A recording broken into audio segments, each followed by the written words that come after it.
Welcome back to the Marvel Movie Minute, a daily podcast in which we explore the films of the Marvel Cinematic Universe 1 minute at a time. In this, our 5th season, we are looking at Joe Johnston's 2011 film, Captain America, The First Avenger. I'm Andy Nelson from the Next Reel Film Podcast. And I'm Pete Wright. And Andy, is a montage of just Schmidt a Schmidt-age? We'll talk about that here in a moment, because we are talking about Minute 26, which begins with many people forgetting and ends with a great power hidden in the earth. Joining us on the show today, back from last season, and here with us all week, Dr. Arnold T. Blumberg. Welcome, Doc. Hi, thanks so much for having me back. It's always a joy. Well, it's going to be a fun week to talk about everything going on. With everything that we have here. We're starting the scene back in the barracks. We are here in the little Quonset hut with, we've got Steve and we've got Erskine, and we came in mid kind of story. You know, Steve had asked the question, why me? And this is Erskine's real roundabout way of getting to it. Let's talk about a little bit this scene and perhaps what's your impression of the way that he goes about telling this story here? I got two things I can lead off with right away. One that I just want to get in because it's a perfect opportunity at the beginning of this scene to say it, which is a pet peeve I always have with this movie. We know, and I love this movie, but we know for a fact that one of the things they did was, at the best that they could, deliberately obscure the use of the swastika in the film because they quote unquote didn't want to offend people. I'm Jewish, in case anybody hasn't figured out. Oh, that stings. And it's like, if you're going to do Nazis, do Nazis. Yeah. You know, that is the most ridiculous thing. I remember reading that time and thinking, it's like, who are you going to offend? The other Nazis? It's like, show evil. It's a movie that exists about punching Nazis, literal punching of Nazis. Literally, his first appearance is punching Hitler in the face. And then they do that, you know. So it's like, so that part was weird. So actually, this is one of the only moments in the movie where you see a swastika. You see that flag behind Schmidt during the montage bit. That's one of the only times in the film you actually see it, and it's fleeting.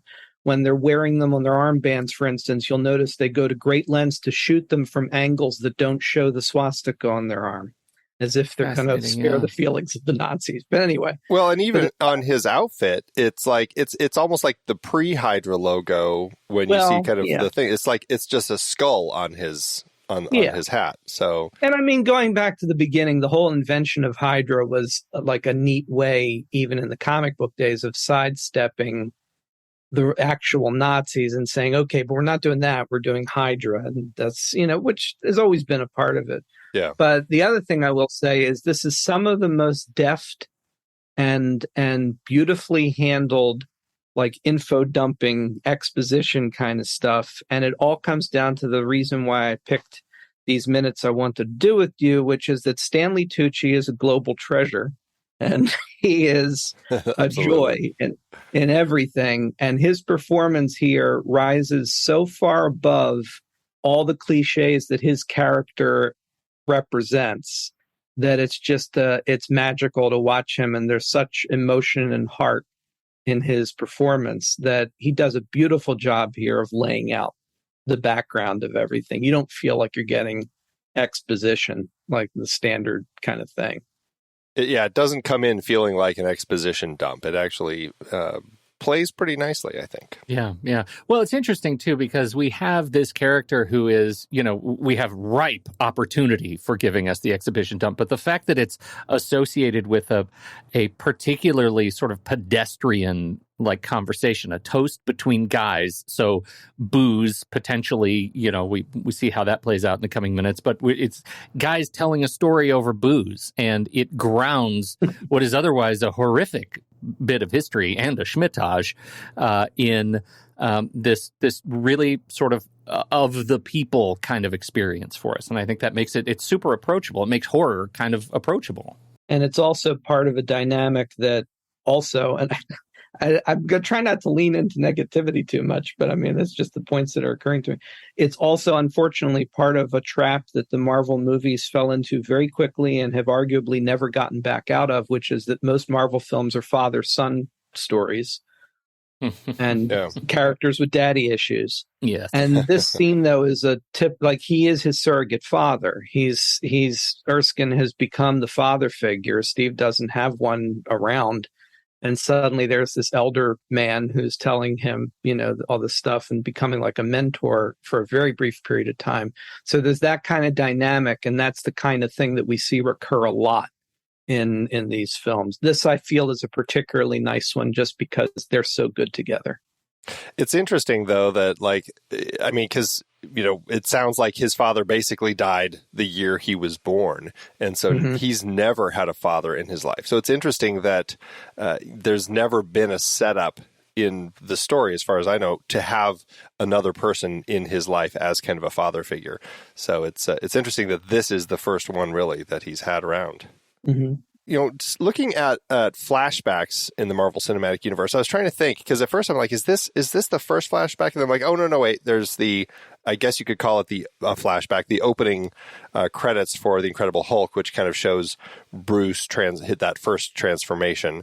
And Odin has that kind of, he's talking to Loki about him as a baby. And so there were a few. Are there any others that I'm forgetting in the other films, or? Because now we're up to the point where we're coming to the end of phase 1, right? So yeah. I can't think of anything else other than that. I think this is a very artfully done one too. Yeah. I also wanted to throw out just by happenstance, in the last 2 nights, I watched as we're recording. This was new, that Disney Plus was debuting a new documentary about ILM called Light and Magic. Sure.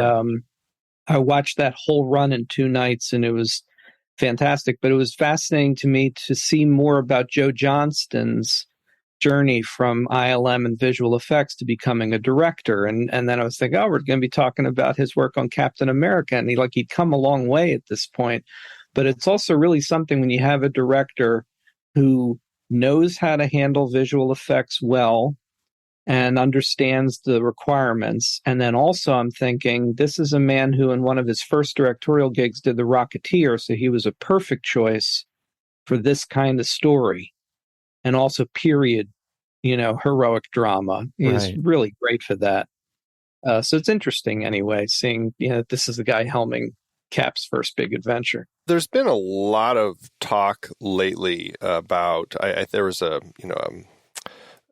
story in, I think it was Variety recently, where it's a piece where they anonymously interview people who are working in the industry, and it happened to be a person who worked in computer graphics and was talking about working with Marvel and how challenging it is with the Marvel structure, because Marvel really kind of abuses the visual effects companies and is such a juggernaut that they kind of bend to their will and end up really pushing all of the people who are doing the visual effects to work extra hard and not getting paid fairly for it. The reason I'm bringing this up is because one of the things that they talk about is the fact that there's this new structure that Marvel has. I mean, it's not new really for them at this point, but they started bringing on directors who were more coming from the independent world, or who hadn't helmed these big action stories, didn't really have a background in visual effects. And because of that, they have pushed up a lot of the pre-production elements of the visual effects to make it look a lot better, so that these new directors have a better understanding of what they're actually looking at. And by doing so, it actually is making it cost more, take longer, et cetera, et cetera. The one of the points of the story is that they would be better served, and it would help the visual effects world, if Marvel was bringing on directors who had a better handle in the world of visual effects, who had helmed these bigger projects and had that understanding.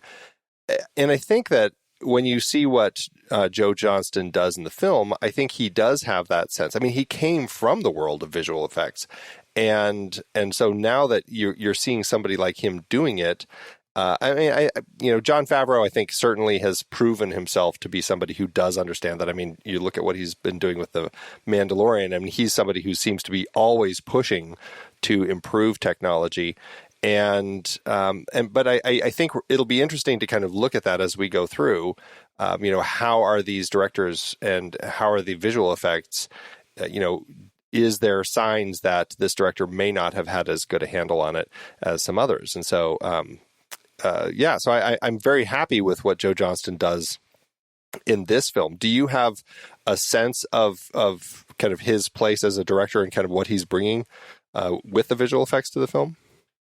Well, I will say that I think he's often overlooked, but not in like a showy way. And I don't mean this negatively at all, but I don't feel that you can see a film of his and say, "Oh, that's a Joe Johnston film." Yeah, he doesn't have a I don't think he has a style particularly, or like a shot or a look that's like, "Oh, okay, that's like." You watch a movie by Sam Raimi, for instance, or Tim Burton, or even Spielberg, and there's certain shots, there's certain looks where you go, well, you'd be hard pressed not to think that's them, or nowadays somebody who's aping them, but still. But Johnston just seems like a kind of guy who gets the job done and tells the story. And I don't think that's a bad thing at all. And sometimes I think that's just what you want. And in the case of Captain America, I always loved this one because it felt right. It felt like this is the version of this character I would have wanted to see on the screen, and do the World War II stuff first. And it may not have like incredibly flashy stuff. Although if I think of some, I could probably think of a few things, but I think that he was great for it. He tells the story wonderfully, and it's structured very well. And I think he's often forgotten, as I think people like the showy or flashier stuff sometimes, and forget that sometimes a good director just disappears into a story and lets the story happen. Well, and the fact that Joe Johnston also happens to have such a feel for the period, that the flashy stuff is flashy specifically because of his intention to keep it feeling like the era in which he's making the movie. And I think that's a nod and a consistency between some of his films of the era. You would talk about Rocketeer for sure. Like the most interesting sort of visual effects are the visual effects that feel like, they don't feel out of context of a big movie, but they also don't feel out of context from the period. And that's a gift. That's an eye. Yeah. He is, very much. There may not be a style, but he certainly gravitates to period and kind of the fantastical in the real world. I don't think he's directed anything that wouldn't be considered a genre film. October Sky might be more just kind of a biopic, but again, specifically for him, something that he seems very drawn to, which is kind of the space race era, and so I think that when you look at his work, I think that it is fairly, he does keep himself behind the scenes, so to speak, as you're looking at it. It doesn't scream, this is a Joe Johnston film, but he's a very effective storyteller in how he does craft the stories that he likes to tell. And if it's not too big a segue to like get back to the minute itself, this scene, I feel, is a great example of someone who understands the balance between visual effects and character and story. And this is a scene where it's working. So, for example, because I haven't been here to talk about other parts of it, the shrinking of Chris Evans for his Steve Rogers, segment.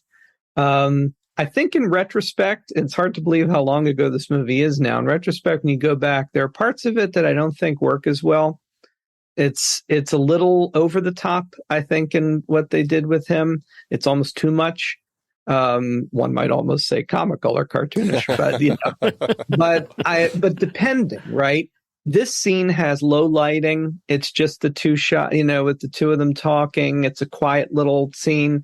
It looks good because it fits, and there's also not a lot of cues to show you something looks off. He just looks like there are other shots, like a shot with him and Haley Atwell in the car. I think they're a little off, but this one, it looks good.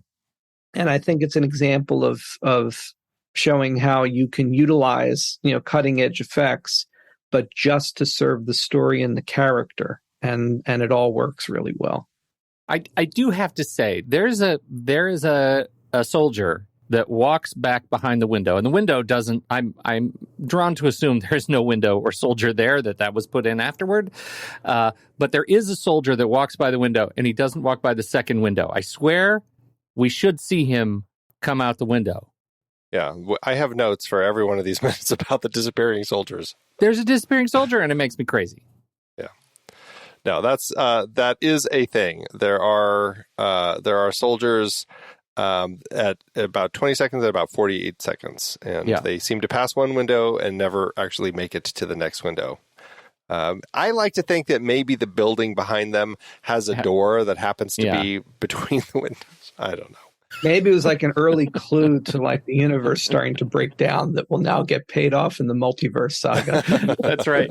That's right. The entire next film takes place in the opposite building, right? It's just all the soldiers who played those soldiers in the background are going to show up. They're all there. I want to ask a question and see what you two think about this, because as we start getting this story told by Dr. Erskine about Schmidt, he's kind of basically filling in this backstory for Steve. So Steve has an understanding. Again, it all goes back to the question Steve asked, why me? And this is the setup of his story. He's talking about the German people and how they were feeling weak, they were feeling small, and they were inspired by this very showy person, which happened to be Adolf Hitler. And it's interesting how he kind of is relating that to Steve in this whole why me thing about, as we're going to get to that, probably not until tomorrow's minute. But it's interesting because it is setting up this sense of the two sides, and we talk about that. I think we talked about it earlier in the film, like the two sides of the same coin, as Schmidt was talking to the tower keeper about how they're both, these people passionate about science and all this sort of thing. But again, here we're setting up these two sides of the same coin because, to a certain extent, I don't think that Erskine really has a sense of how Captain America is going to end up getting used, but he does end up becoming a figure for the United States, the citizens, to feel inspired, much like the Germans needed. And so I found that to be kind of an interesting comparison. But one thing that he does say, and I wanted to get both of your reads on this, is he talks about Schmidt also being a brilliant scientist. And my sense of Schmidt up to this point is he's more the head of all of this, but not that he's necessarily a scientist. It seems like Zola is his scientist. Did that strike either of you as something that was kind of an odd thing, like he's actually a scientist? It doesn't come across to me. I think I'm picking up on the same thing. It never really came across to me. Like Schmidt seems more like an opportunist. Like if he sees, like he's smart enough to know who the people are to use and what the opportunities are. But I don't get an impression of him being able to sit alone in a room and tinker together the stuff that he's got Zola doing, or that, he got the formula, Erskine's formula. He didn't sit in a lab and make all this stuff. So I don't know. I feel like sometimes you hit things like that. It almost feels like maybe these are little bits and pieces in a script from a version or a take on a character that didn't quite go the direction they were thinking. Like he's not, I don't get that impression either, that he's quite the scientist on his own. He's a leader and he knows how to take advantage of opportunities. Yeah, I think that's true. That my headcanon is telling me that he was potentially a scientist, but that the science turned him in a different direction. That the mad part kicked in and he became just in sort of acquisition mode, right, of acquiring other minds and other tools to extract power. And so we don't get to see him in his peak sciencing days. Well, if there's an element of him being a scientist, I guess it would say he's kind of the research scientist side of things, because we always see him, he's the one looking through old images and kind of tracking down these things. So if anything, he has kind of the more archaeological side of science, perhaps, maybe not the figuring out how to actually use it. But I mean, he is the one who found the Tesseract. So I guess there's that aspect of it, maybe. I don't know. Yeah, right. I mean, he's also part kind of Indiana Jones, right? Like he's the one globetrotting, or I guess he's not Indiana Jones. He's the Nazis, but looking for artifacts and ways to incorporate them into his efforts. I mean, to be fair, they both steal things from other cultures and take them back to their own country. Right. That's right. That's right. That's true. So there's that. Yeah. The I was trying to track down some of the as we see this great montage, this Schmidt-age, as Pete has decided we should call it. As we're kind of looking through this, and I was trying to find some information about like these Teutonic myths and the things that Schmidt would have been exploring. We see some images here. I couldn't pin. I mean, they're very kind of generic sorts of images and carvings that we have behind him.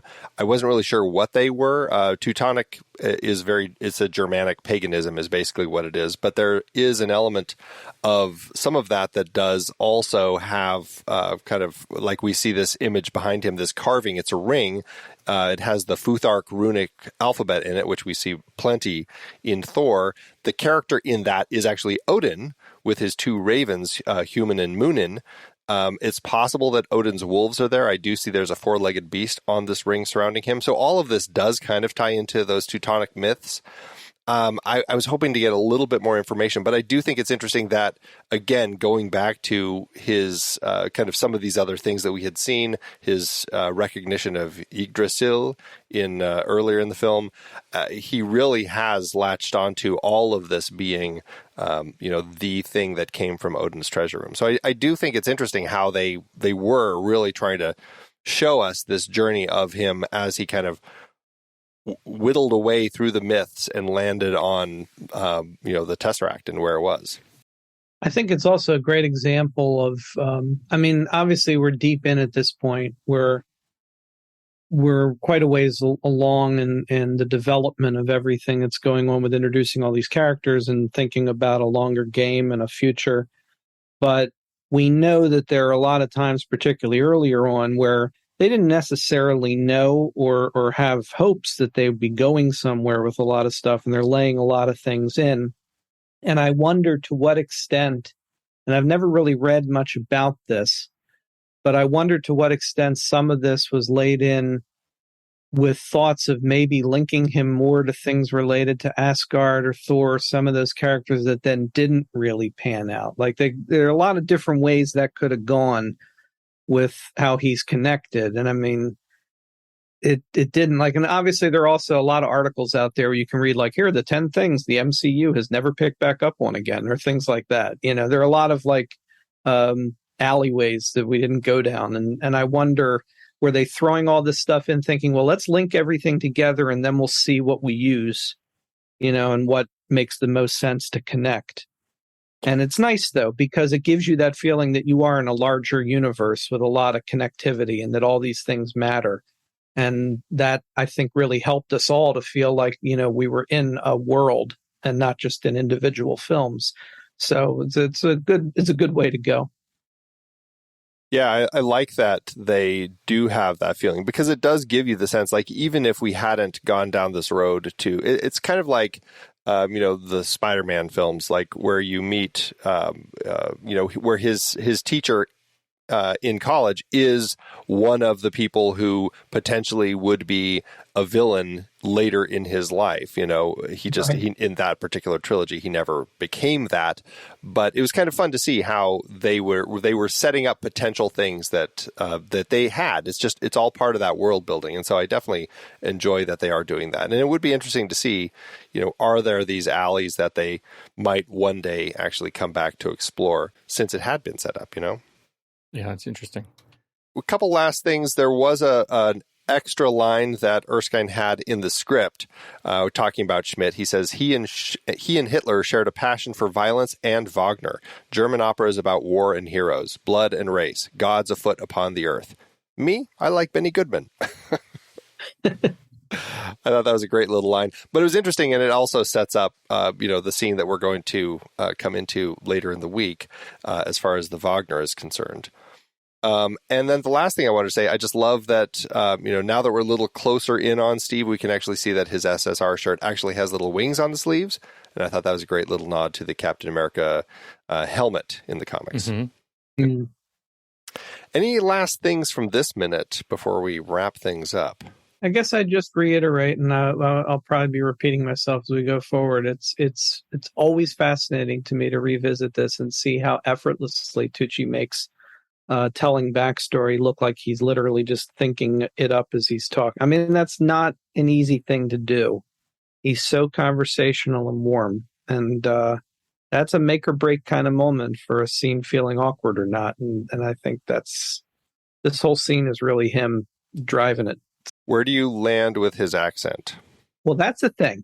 It's kind of silly, but again, I think because it's Stanley Tucci, I'm willing to give him a pass on anything related to that because I think he sells it. I think, granted, sometimes you try to do a certain kind of accent like that, it may actually sound like that. And I don't know enough really to be able to say this is very specifically a very good, version of a dialect that just sounds, a little comical.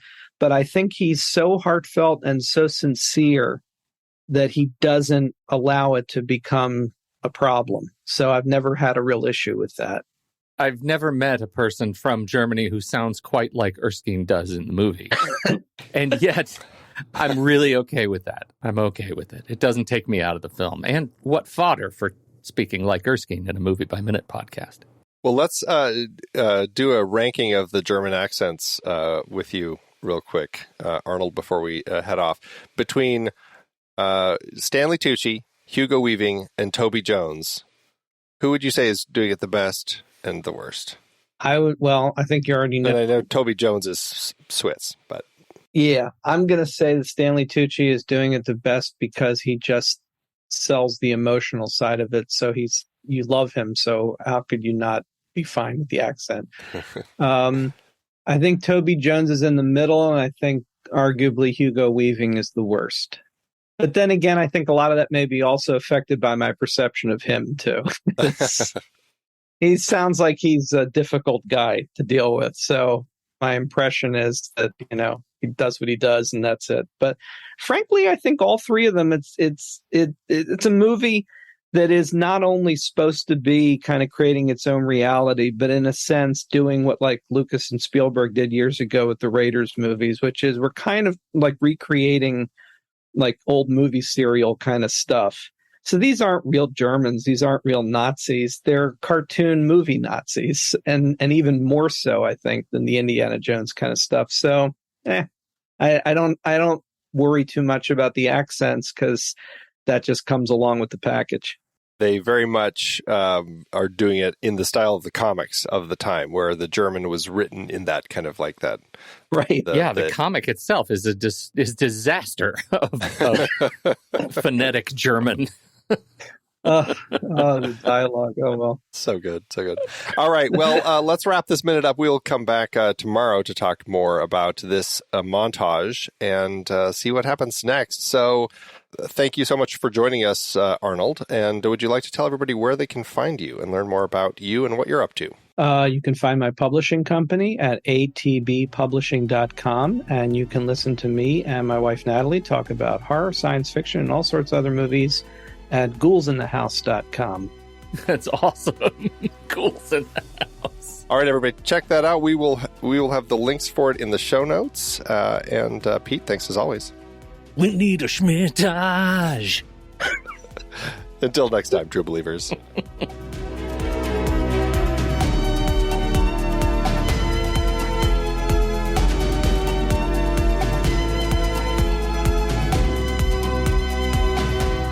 Marvel Movie Minute is a production of True Story FM. Engineering by Andy Nelson. This season's music is Spread the News by Anthony Vega, and this season's show art is by Winston Yabo. Find the show at truestory.fm, and if your podcast app allows ratings and reviews, consider doing that for this show.